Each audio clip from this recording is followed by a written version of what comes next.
This is a sound that hasn't been heard here for a long time.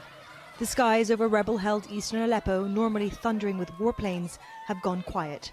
The ceasefire has brought life back to the streets here. We are happy and celebrating Eid. We're so happy because there's no shelling. We feel comfortable and we get to go on the streets more. I hope the situation stays like this, with no more bombing.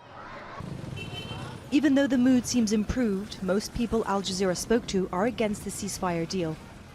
When the opposition controlled the southern road into Aleppo, they didn't do a ceasefire or protect those people. Once the regime took that road back, creating another siege, then they held a ceasefire.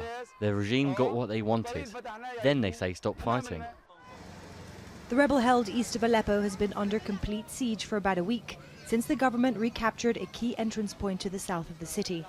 Rebel groups also believe the ceasefire plays into the hands of the government. One man tells us he doesn't want aid to arrive. Aid meant for East Aleppo under this deal that has been held up because of complex negotiations with all sides to secure a safe passage.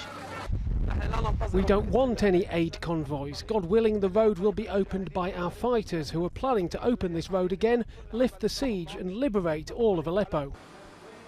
Aid is needed here. Hospitals have been bombed, doctors killed. This makeshift basement hospital for once has empty beds. There's a lack of fuel, medicine and medical staff. We can't replace the medicines we use. No one asked us for what we need, but we know the regime will only allow what they want to enter the city and will never ask us what we need. This part of the city and its people have been under heavy bombardment for years.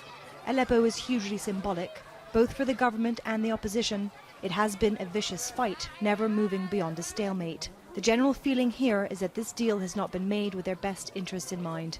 But political details are far from the minds of these children, who on the second day of the ceasefire feel safe enough to come out and play.